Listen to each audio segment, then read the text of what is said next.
Hey everybody, it's Ryan. I'm going to give you a little overview of this here floating shelf and kind of what goes all into it. So it's going to be pretty quick, but hopefully very informative.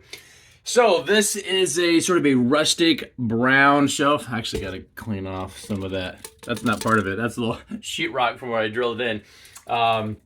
But this is the size. This is 8 inches. 8 inches. Deep. It is 1.5 inches on the thick side, and then it is 24 inches. And I think these come in a variety of different sizes. This just so happens to be the size that I was looking for.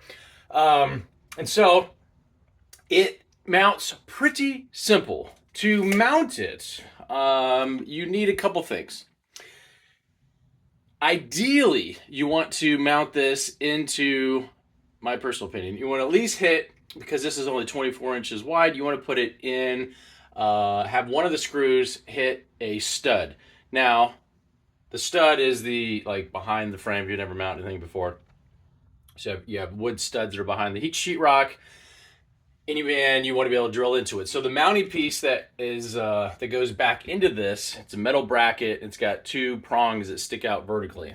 You know, so it's like a bar that goes all the way across. It's flat, and there's 1 and 2 of these tubes that are in here. And so you mount. It's pretty simple. It's pretty simple. And it comes with one of these things.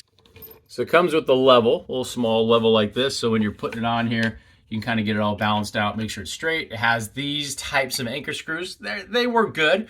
And then it has these screws for trying to get into the stud. Now, if you don't have a stud finder, which it says to have in the instructions, there's a way around it. So once you measure exactly where you want it to go on the wall, you can do, which is what I did, is I was just doing this. I'm like, all right, I think there's a stud there. So I took a really small drill. You're going to need a drill. And I knew where I wanted this to be mounted. And so if I had little small holes in the sheetrock that were going to be hidden by this, I could test to see if I would hit a stud. And so like a really, really, really small screw, a drill bit, I'm sorry. And I was just like, I was like, yeah, that's pretty solid right there. Then I just kept poking little bitty holes. And I'm like, oh, I hit a stud. Stopped, took the bracket, put it up there, and I drilled this through the bracket and mounted that one in that piece of wood. Now, most studs are 16 inches wide. Well, depending on where you want this, you may not get a stud on this side and then a stud on this side. This just happens to be 24 inches, and so this stud on this one's like right here. Well, the next stud is out here past it, and it's passed over here.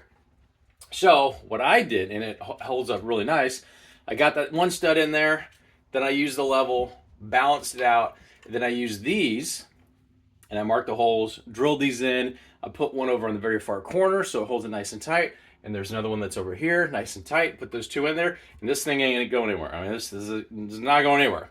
And then you just slide that on top, and then there's these 2 kind of hidden. You can barely see it, kind of hidden. One here and one here. I need to clean this.